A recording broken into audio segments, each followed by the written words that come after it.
So, all right, guys, coming to you live from the Tim Lauer podcast here at Island Time Studios. We got some special guests here today, Mike and Lisa, that run some of the events in the area. Beach Life Events.com. Nice. So, tell us a little bit about you guys. Well, my wife, Lisa, and I'm Mike, and we started this business a few years ago in Florida. And we wanted to put on concerts and festivals, and then we moved up to this area. And so we thought, well, let's bring it up to the southern Alabama area. Nice. Well, good move on that. What all kind of events you guys do? Well, we put on concerts and festivals. Lately, we've been focusing mostly on the festival end of it. We started off here, and we've done 5 concerts at the Daphne Civic Center. Oh, wow. Which is a great facility, but we're very happy putting on the festivals here at Heritage Park in Foley. We chose to move up during COVID, so that was not a good business decision.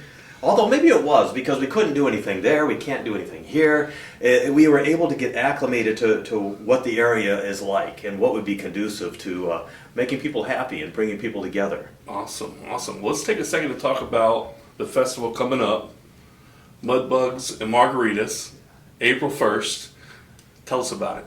Well, this is the second annual. We had it last year, and it was such a huge hit. We were like, "Oh, we're going to do this one again." Nice. So we have food vendors, and all of our food vendors are required to have some sort of crawfish dish. So Okay. some Nice. crawfish in their menu, and so from all the different vendors, there's such a variety. But we also have other menu items. So like they can also serve their hamburgers, they can serve their tacos, they can serve whatever they normally bring. But they have to add crawfish to at least 1 or 2 of their dishes. Nice. So we got them there. And then, in addition, we do have a couple of vendors doing the crawfish boil. Okay. Your standard That's boil. one of my favorites, is go home with one of the big to-go boxes of crawfish. Yeah. And then something we like to focus on is the entertainment. So we work really hard to listen to a lot of different bands to make sure that the primo entertainment is brought to the area. So the first opening act at 10:30 is it's called Forever Johnny Cash. Nice. And in addition to him, coming from Jacksonville, he's bringing with him a special guest, Katie O, as his June. And she actually just recently won the golden ticket on American Idol. Wow. So that's going to be something to see.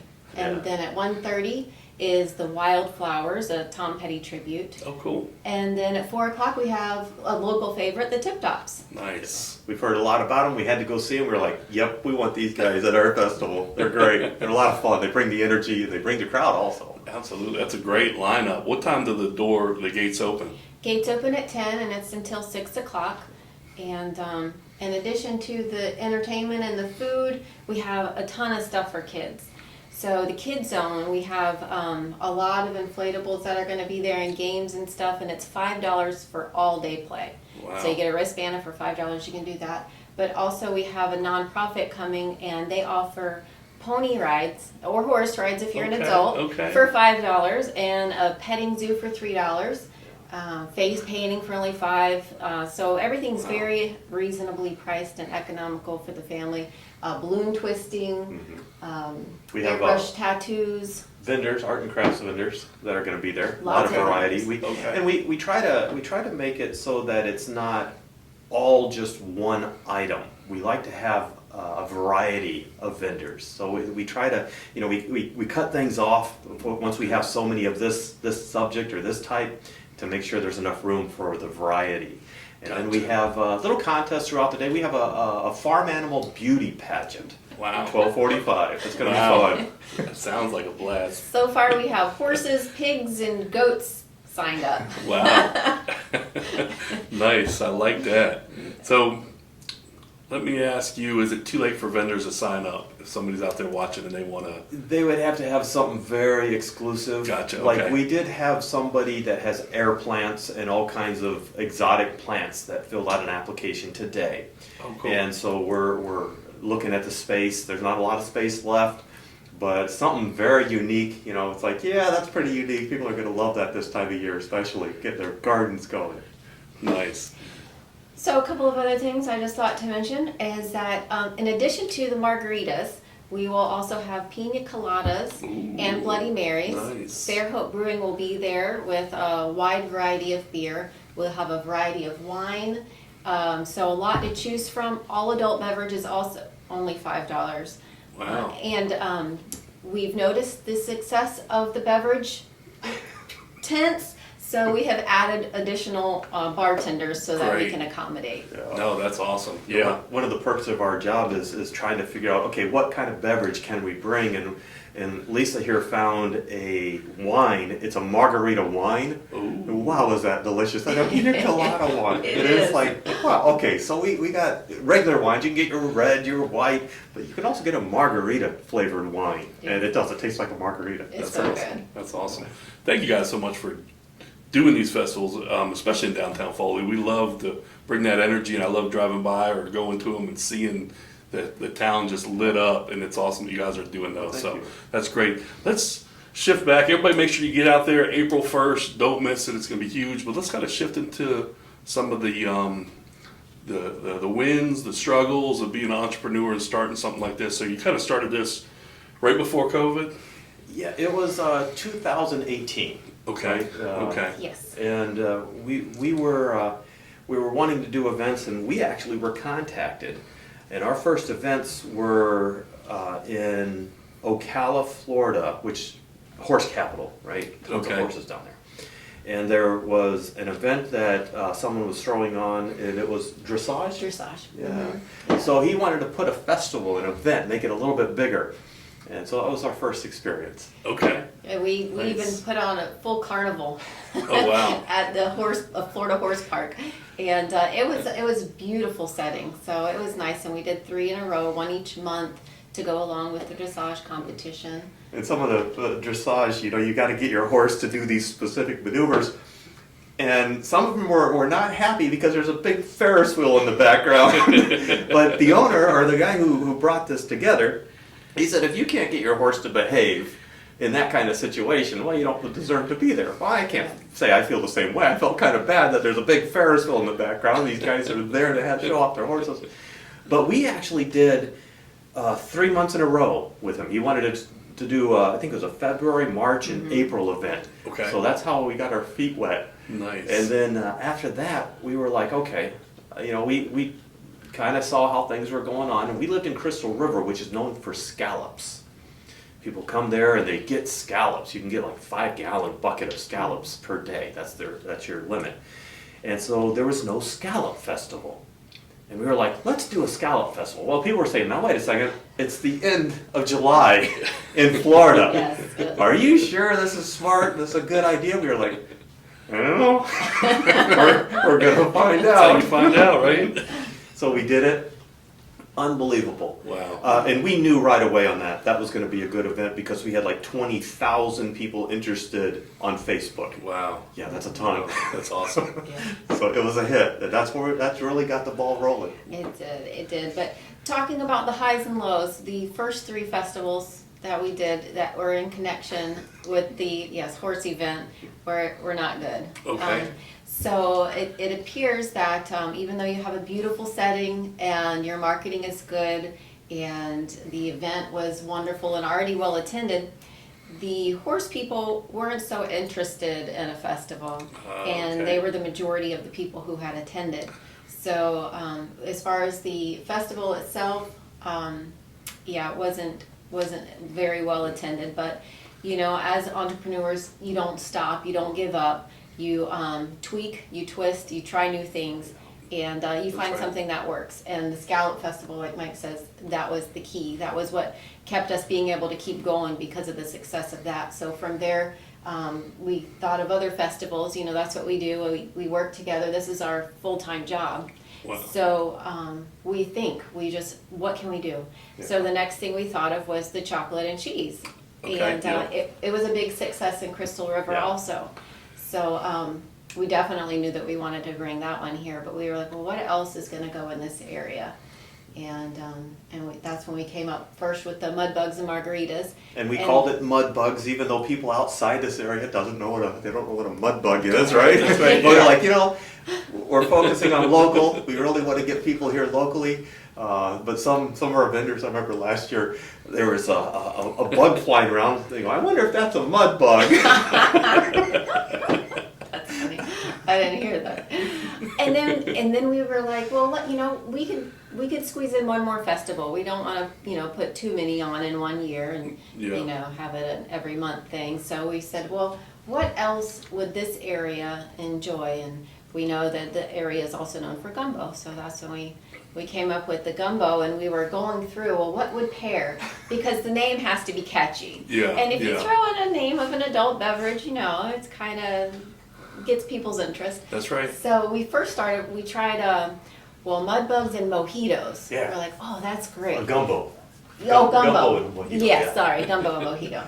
So we got all the ingredients, and we tried to make it A at perk of our home. job is we get to taste and come up with the recipe Nice. for it. Yeah. So, Sometimes we'll have friends over. What is it? What do you think of this one? How about this like one? our chocolate martinis, right? Yeah. We had to do all these different chocolate martinis and have our friends test them. So yeah, that was that's pretty fun. fun. Yeah, they don't mind coming over. I bet. So we got all the ingredients for the mojito, but then you're like mulling the mint leaves. mint, and we're Yeah. like, we can't do this at a festival. Or Yeah. having carbonated beverages, because Yeah. we put them in big containers, and we're like, well, that's not going to keep. So we kept thinking and going through lists of beverages, and that's when we found the Alabama Slammer.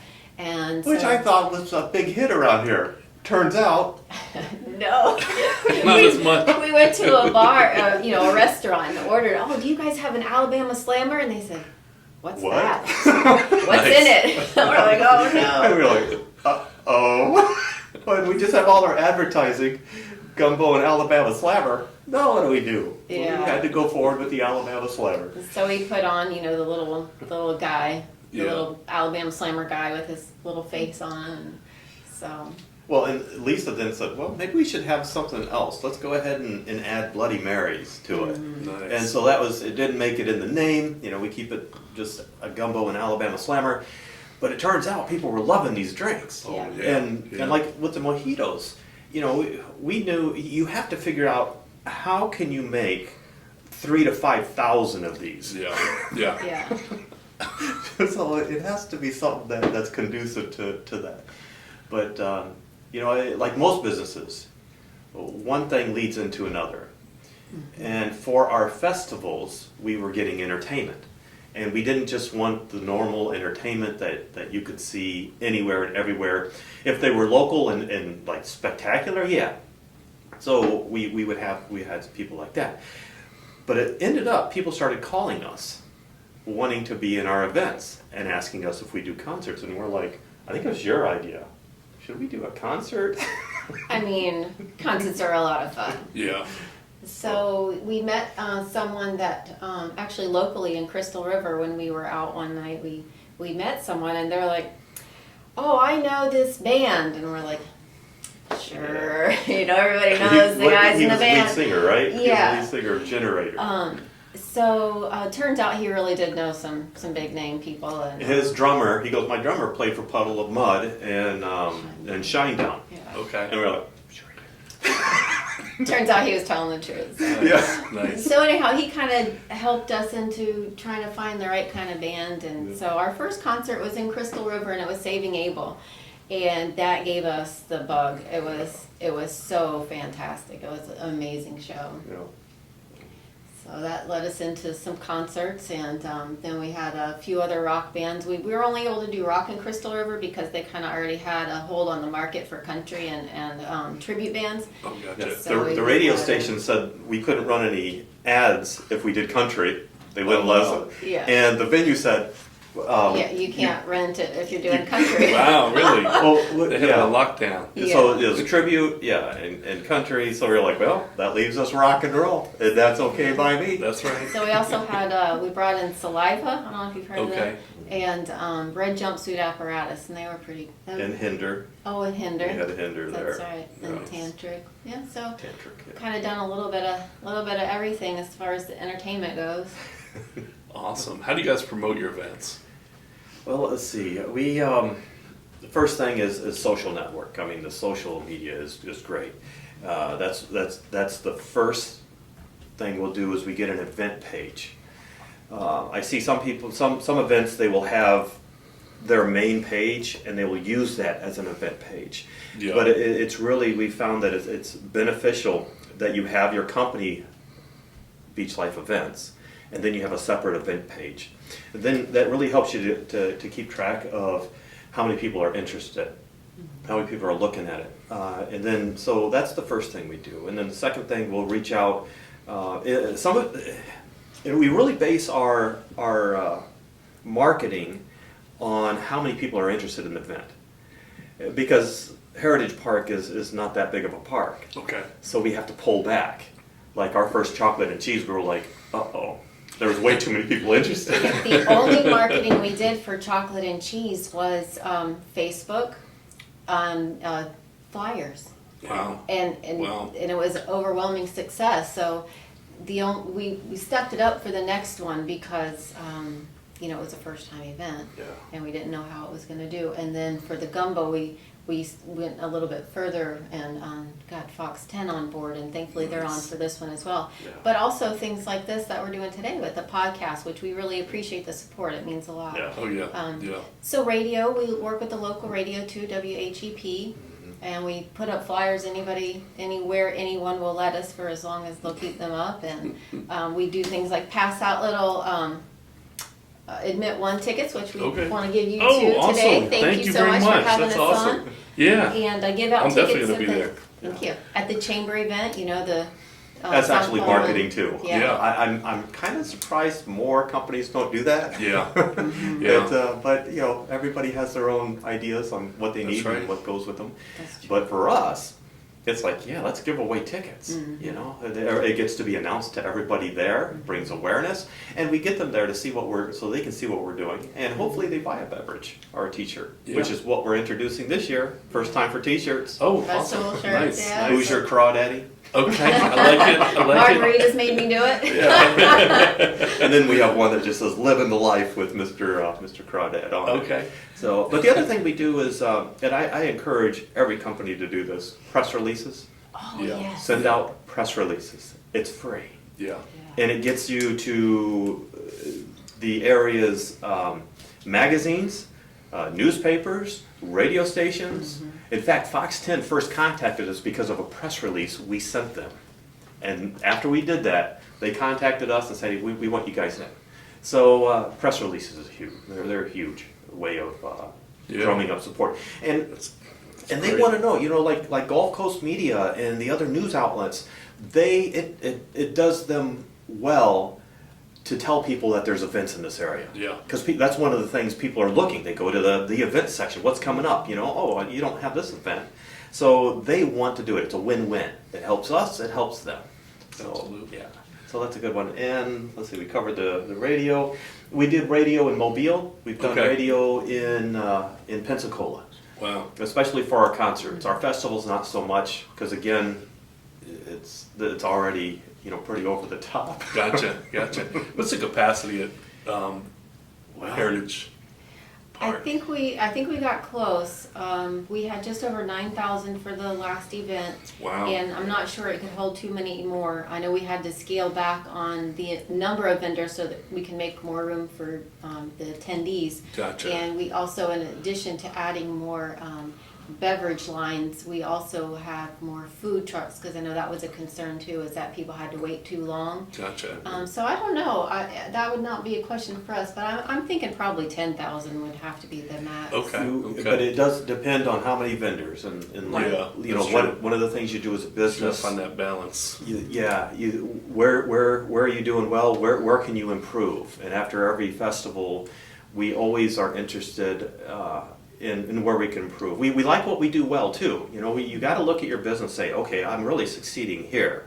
This is what people want. Yeah. So how do we give them more? Yeah. And to give more, we have to cut the vendors back, so we lose a little bit of money on vendor fees. Yeah. And we lose a little bit of the number of vendors, but the overall festival experience now is enhanced, and that's good for everybody, and that's what we want. Absolutely. And another thing that we want is we want people to bring a chair and stay the day. We want something entertaining for them all day. to have a good time, bring their family. You know, maybe for a little while they go to the kids zone, or they go watch the band or shop with the vendors. And like Mike said, the vendors range from soap to fine art. I mean, we have a little bit of something for everyone to come and enjoy. Yeah. And they enjoy the music too. The vendors, we get a lot of good feedback. They're like, "Oh, I had so much fun." We're like, "Us too." And another dilemma we had at our first festival is the line was so long.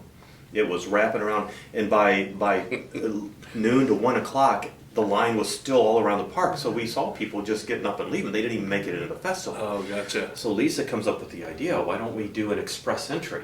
If you pre-buy a ticket, Yeah. you get an express entry. That's a good idea. And that's good for us too. Oh yeah, because You it's know? already taken care of online. You just shoot in.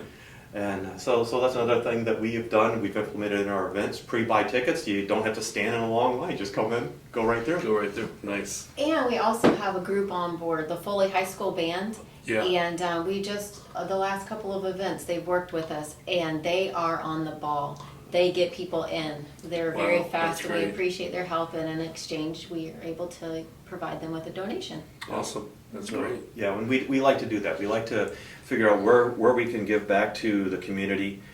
Foley High School, you know, they get a donation. American Cancer Society gets a donation. The animal, we had Safe Harbor there, they get a donation. And we have now the, I can never remember their names, the people bringing the animals. Feathered Friends, Cockatoo, and Horse Sanctuary. Don't know why I Okay. can't remember that. It's a mouthful. I don't think I could repeat it. Yeah. Just hearing it. Yeah, they're great. They rescue a lot of different types of animals, horses and such. Yeah. So they're a great organization too. And Awesome. any nonprofit that ever wanted to be involved, if they had any thoughts or ideas, we're always open to that. We're very community oriented, and we really want to give back wherever we can. Great. So you guys started in 2018. Most businesses either make it or fail in the first 3 years. Then you come up against COVID. Everything, the world shuts down. People are not going to events. In my world, I have office space. People are never going back to the office to work again. How did you guys push through that and then come out the other side to where now there's this, people have been wanting those events, and it seems like more and more people are coming out than ever. So you kind of push through that hard time, and now there's probably a little bit of a reward there. Well, but we did make a mistake. We thought people would be more anxious to get back to concerts sooner than what they were. Okay. But we made a couple of mistakes. One was right when COVID was breaking. It was March of 2020, and Ronnie Witters from Red Jumpsuit Apparatus was supposed to be here with his band, and he called. He goes, there's a lot more in the news. He goes, how's your ticket sales? They said, our ticket sales are terrible. And he says, well, we could do one or two things. You could go ahead, and this has worked before, offer a free section, or we could just cancel. And I'm like, well, we already have people that have bought tickets that are really looking forward to having the Red Jumpsuit Apparatus here in this small town. And we don't like to disappoint people, even if it causes us a loss. Not a good business plan. Yeah. But human-wise. So anyways, he gave us that out. We didn't take it, and we lost was it 15,000? That's a lot. Wow. Yeah, so it was a little bit of a hit there. Yeah. But during COVID, okay, the government set up a shuttered venues grant that didn't need to be paid back. Oh, nice. Okay. It was a tremendous amount of paperwork, but we weren't working anyway, so that became our job, filling out all the paperwork, going through all the hoops, and it helped. It wasn't a large amount of money, but it certainly helped. And Yeah. also, we had just moved from Crystal River, and we sold a house there, and so thankfully we were okay until we could get back to it. Yeah. So. Yeah. But then as soon as restrictions started lightening, we had our first event there at Daphne Civic Center. Oh, okay. Right? I thought you were going to talk about the first festival. Which one? What was that? We did have our very first Oh, we did. festival That was at Heritage Park. August, yeah. a Bacon and Brew music bash. Okay. We Okay. flew some guys down from Indiana, Ohio. Cleveland, yeah. Yeah. So that was very pricey because it The was a best whole Bon band. Jovi band tribute I had Really? ever heard. They were Really? amazing. Wow. But turns out we had the threat of a hurricane the next day. Oh wow. So we didn't have 1,000 people there, No, and yeah. it was awful. The vendors understood obviously because Yeah. you know who can control that. And people That's asked right. if we were going to bring it back, Yeah. but Like, no, we just, yeah. Sometimes when something starts off that way, Yeah, It's a we, sign. it's just, it's Yes. like, you know, and we, yeah, we want to do things that, the interest on Facebook, again, this is a good reason to do a Facebook event page or some page for your business. You get to see the interest. yeah. And we knew right away that, okay, this isn't going to be a well attended, but we might be all right. You know, we won't lose any money on that. But a hurricane the next day doesn't do you any good. no, Not at all. no. Not at all. So, but the first concert you were gonna mention? Yeah, it was a Forever Johnny Cash. And it's the same group that we have coming this week, and we've finally been able to get him Nice. to come back. Because there wasn't a whole lot of people. Well, first of all, Daphne Civic Center isn't known for having concerts. Yeah, that's true. But they are great to work with. It's an amazing facilities, and So we nice. just thought everybody would love it. But in business, you gotta. It might be a good idea to you, but if the community doesn't want it or respond to it, then you can't go forward. In this area, people like outdoor concerts. We even brought Rodney Adkins and James Otto to the Daphne Civic Center. We thought, okay, well, the tribute didn't work. Let's try a national act. Well, that was about as attended as the Forever Johnny Cash. Um, 300 people. Yeah, Wow. yeah, we lost In about, that big civic center. about 25,000 went down the drain for that one. Wow. And we're just, you know, two people here. We don't have a big backing, you know, of supporters, you know, so we got to be really careful with what we do. Yeah. You know, that losses like that really, really hurt, really sting. But then we also tried, we were like, okay, well, Hinder did really well in Crystal River. Let's try them. Maybe it was they didn't want country. Maybe we should do the rock again. So we brought Hinder and Tantric to the Daphne Civic Center. Same thing. Wow. Lost Same money. thing. We were like, okay. We tried one other one. We had Rumors of the Fleetwood Mac tribute. Yeah. They're phenomenal. They're also expensive. Yes, they're actually more expensive than a lot of the national acts, but they are the only ones that we made a profit on. We did 5 concerts at the Daphne Civic Center, and they're the only ones that brought a profit. They did contact, Daphne Civic Center contacted us last week, or 2 weeks ago, asking if we could bring a concert back there, and it's just like, man, you know, 5 concerts and none of them worked. Yeah, it makes it Yeah, tough.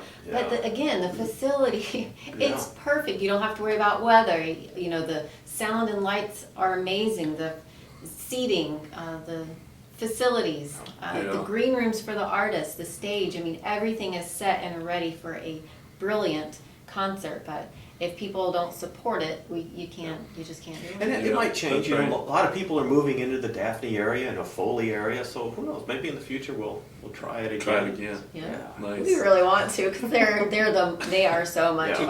fun. Not bad. But yeah, so learning that Heritage Park is a place to be, huh? It Yeah. is. Yeah. People love Heritage Park. We love Heritage Park. And working with the city of Foley has been a dream. Yeah. Everyone Yeah. is so accommodating and courteous and supportive. And so we really appreciate that. And so we always try to be the same in return. Yeah, and we've had cities that you can tell that they pretty much are like, well, we don't really want to have an event here, and if that's the case, then we don't want to do an event there. That's right. If the city doesn't want it, why would you do it? Yeah. Right? But the city here at Foley is really supportive. I mean, everybody, like Lisa says, everybody's been great, and so it's like, well, yeah, we want to keep doing them here. You know, we want to put on the festival. So we're at 3, and that's probably where we're going to stay for Heritage Park. Gotcha. Speaking of support, because that mutual support is huge. It's vital. And we do have great sponsors that come on to support these festivals. Andrews Auto and Tire, this will be his second time with us. Nice. And then the local bank, Alabama Credit Union, Okay. Gulf Coast Rentals for golf carts, Tater. yeah, AFS. Yeah. Oh yeah. Yeah. AFS is great too. Yeah. Bradley. Yeah. Couple Yeah. shout outs. I'm missing someone.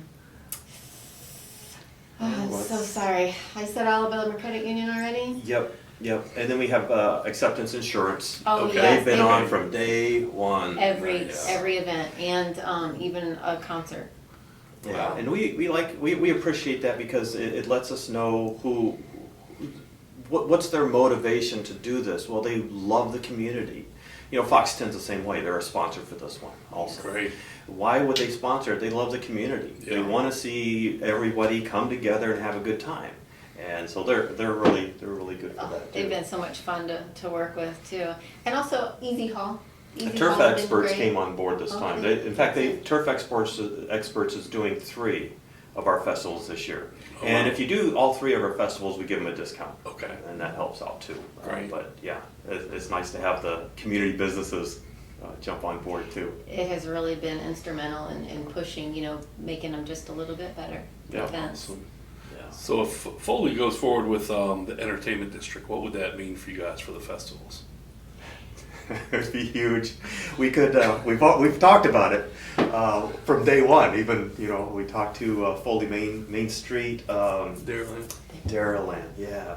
We spoke to her, and she had told us that this is something because we would love to have vendors in the center of the street and have people walk around, and then have the park perhaps for the concert, Yeah, or maybe yeah. bring a stage somewhere else.